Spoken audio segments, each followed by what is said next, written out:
నేటి ధ్యానవాక్యము కీర్తనలు 103 అధ్యాయము 14 వచనము. మనము నిర్మింపబడిన రీతి ఆయనకు తెలిసే ఉన్నది. మనము మంటివారమని ఆయన జ్ఞాపకం చేసుకొంచున్నాడు. ఇక్కడ దావీదు గారు అంటున్నారు, దేవుడు మనల్ని జ్ఞాపకం చేసుకుంటున్నాడు అని. మనం ఎంత అల్పులమో ఆయనకు తెలుసు. మనల్ని ఆయన ఎలా నిర్మించాడో ఆయనకు జ్ఞాపకమే. మనం కేవలము మట్టితో సమానము. ఎందుకంటే ఆయన మనల్ని చేసింది నేల మట్టితో.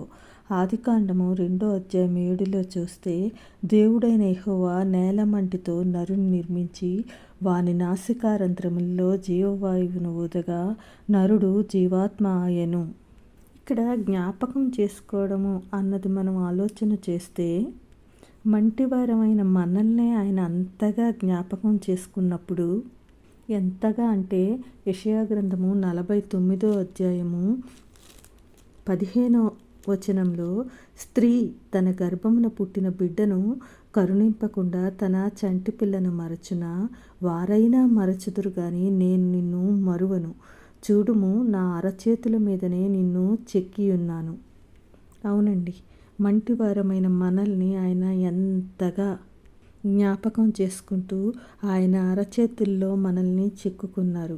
మరి మనం కూడా జ్ఞాపకం చేసుకోవాల్సిన విషయాలు, ఆయన మనకు ఏమి చేశారో, ఆయన ఎంతటి సమర్థుడో, మన జీవితంలో జరిగే ప్రతి కార్యము ఆయన వల్లనే జరిగినది అని జ్ఞాపకం చేసుకోవాలి.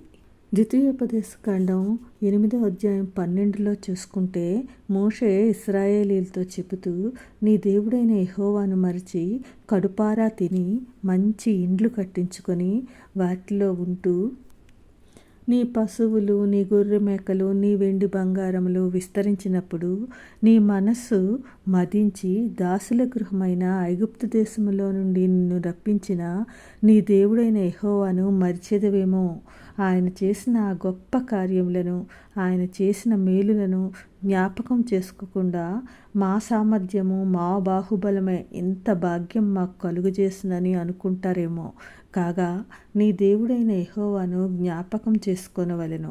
ఎందుకంటే మీకు ఈ భాగ్యం సంపాదించుకోవడానికి కావలసిన సామర్థ్యం కలుగజేసింది ఆయనే అని అంటారు మోషే గారు. మరి దేవుడు మన జీవితంలో చేసిన అనేక కార్యాలను మనం ఎంతగా జ్ఞాపకం ఉంచుకోవాలి. మనం ఏ పాటి వారం ఆయన జ్ఞాపకం చేసుకొని, మన ఆయువు ఎలాంటిదో ఆయన జ్ఞాపకం చేసుకొని మన ఎడల జాలి పడుతున్నారు. తండ్రి తన కుమారుల ఎడల జాలి పడినట్లు ఆయన యందు భయభక్తులు గల వారి ఎడల ఆయన జాలి పడుతున్నారు. చాలామంది వారి స్థితిగతులను బట్టి, అధికారము, హోదా, డబ్బు, పేరు ప్రఖ్యాతులు, వీటన్నిటిని బట్టి దేవుణ్ణి మర్చిపోతారు. అంతా తమ సామర్థ్యమే అనుకుంటారు. మనం ఇక్కడ సౌలు రాజును చూసుకుంటే, దేవుడు అతన్ని ఇశ్రాయేలీయులకు తొలి రాజుగా నియమించాడు. కానీ అతడు దేవుని వలన తను రాజు అయ్యాడు అన్నది మరచిపోయిన సౌలు రాజును దేవుడు కూడా విస్మరించాడు. సమూయేలు 1 గ్రంథం 13:8 కేవలం వారం రోజులకే, కానీ అతను 40 సంవత్సరాలు పరిపాలన చేశాడు. కానీ ఆ పరిపాలనలో అతనికి దేవుని కృప లేదు. అపోస్తలుల కార్యాలు 13:21-22 చూసుకుంటే, అతను 40 సంవత్సరాలు పరిపాలన చేశాడు. కానీ శాంతి లేదు, సమాధానం లేదు. అతన్ని దేవుడే నియమించినా అతను ఎప్పుడు దేవుణ్ణి తన జీవితంలో ఉంచుకోలేదు. దేవుడు తనకిచ్చిన ఆధిక్యతను అతను విస్మరించాడు. అందుకే సమూయేలు గ్రంథం 1 గ్రంథంలో 15లో, యెహోవా ఆజ్ఞలు నీవు విసర్జించితివి గనుక నీవు రాజుగా ఉండకుండా నిన్ను విసర్జించెను అని సమూయేలు గారు చెప్తారు.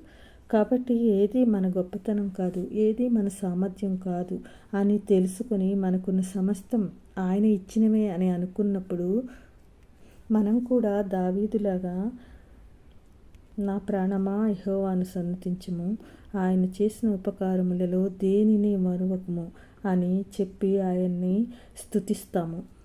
దేవుడు మన జీవితాల్లో చేసిన ప్రతి కార్యాన్ని జ్ఞాపకం చేసుకుంటూ ఆయనకు ఒక సాక్షిగా ఉండడానికి ప్రయత్నం చేద్దామండి. అలాంటి కృప దేవుడు దయచేయునుగాక. ఆమేన్.